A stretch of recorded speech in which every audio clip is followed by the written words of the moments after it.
Welcome to Button Mash on WCRD, Pulse of Ball State 91.3 FM. We are the finest, the classiest, the sexiest gaming news hour. Except it really won't be an hour today. No, unfortunately not. But we still got great stuff in the not-so-hour-long segment we've got for you. So let's talk about... Oh, that's a phone. Totally should That's turn more that news off. coming in. Yeah, that's the newest update. Oh, let's see what it is. Our ticker. Steam OS. Wow. Hey. I'm only getting it a couple What a days late. transition, Lucas. Okay, biggest news story of the week.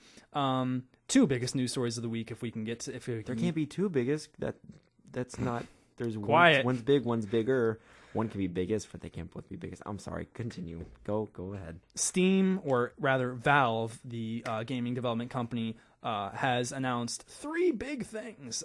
Steam OS, Steam Machines, and did you see what popped up today, Lucas? Steam Controller, Steam which Controller. looks very odd. Avant-garde. Yeah, I am not sure how you use that thing, but... I think that really...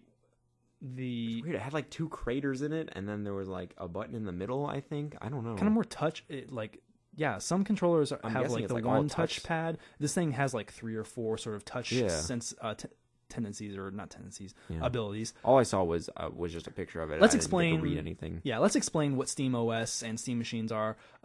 It's basically, guys, it's Valve throwing their foot into the console business. A sort of free open format console. You can screw around with it. You can mod it. Lucas, what do you have on it? Okay, I think what they're trying to do is, this isn't a way for people to, because if you want to play your computer games in the living room, literally all you have to do is move the computer, get an HDMI cord, and just run that from the computer to the TV. But what they're trying to do with the OS and these Steam machines is for you to keep your PC in your room or your office or wherever you normally keep it, and basically I think it like streams from your PC to the Steam machine. So you keep the Steam machine in the living room. You can stream Windows and Mac games from your standard PC to your Steam OS device, effectively bringing all your games to the big screen. Exactly. The quote says. There's also going to be a family sharing option, allowing for sort of a Netflix-style account of sharing. That's important. Went into beta about 2 weeks ago or so, I want to say, which is absolutely awesome. It's great to hear that someone's doing it, since Microsoft canned the idea after the uproar of everyone just hating them because of their terrible publicity. But the press release, here's a good quote. With SteamOS, openness means that the hardware industry can iterate in the living room at a much faster pace than they've been able to. Content creators can connect directly to their customers. Users can alter or replace any part of the software or hardware they want. Gamers are empowered to join in on the creation of the games they love, and SteamOS will continue to evolve, but will remain an environment designed to foster these kinds of innovation. And really, that is important nowadays, with consoles essentially becoming big PCs. The ability to mod something and not have a closed system will foster so much creative development. They're completely embracing the community with these. I mean, you've seen when you compare Sony and Microsoft with their consoles, definitely Sony's more open-ended than Microsoft, as far, everyone always thinks indie games when it comes to fan creativity or just really developer creativity and breaking down barriers for getting the games from development onto actual fruition and coming out to consumers. And so both the machines and the controllers will be hackable. Steam's already said. So it'll be great to see what people do with that. And what I imagine is that someone will figure out some neato gizmos and doodads and whatnot, and then spread it throughout the community.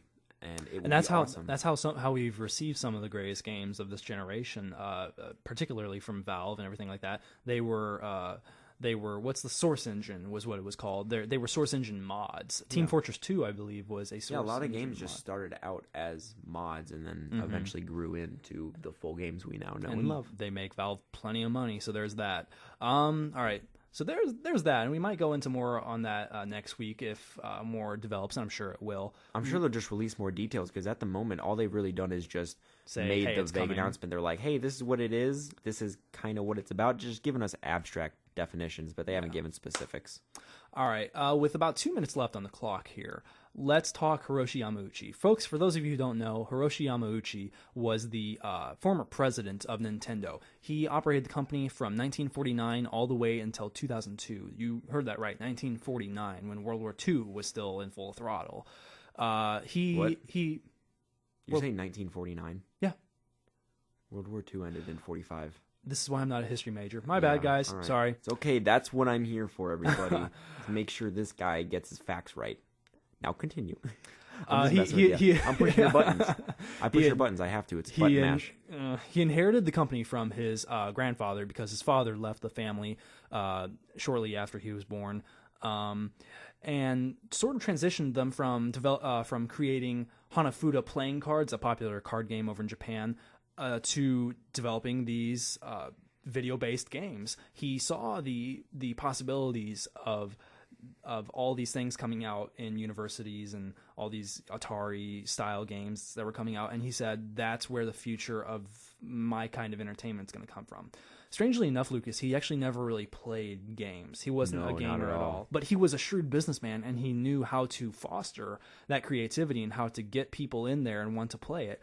And I mean, as heartless as it might sound to say that he's a businessman, we need people like him to exist in this industry if we want there to be a chance for creative, inspiring people to have a chance to make big budget games and to shape the medium. Yeah, it's nice to see because, everyone always thinks of like video game business bigwigs, the suits, if you will. And they look at EA or Activision. They're just like, man, I hate you. You just overprice everything. You charge us for part of the game. You charge us for on-disc DLC. The DLC is crazy overpriced, but people still buy it anyways. But that's a different story. But he like you said, he really allowed for creativity. He brought on, what was that developer's name? Donkey Kong, Zelda. Shigeru Miyamoto? Yeah, Miyamoto. That's what. Yeah. But he brought him on. That was pivotal. That was enormous. I mean, he brought in a couple of the biggest series kind of the sole remaining face of that company now, along with Iwata, I believe, who is the current president, sort of transitioned them from the lackluster GameCube to the Wii, which we all know dominated for years at this point. And so kind of a sad moment, and we just hope you'll give a moment of silence to Hiroshi Yamauchi's passing, certainly affecting the game industry. And we're going to take a break here. We'll be right back with some GTA 5 reviews. Heck yes.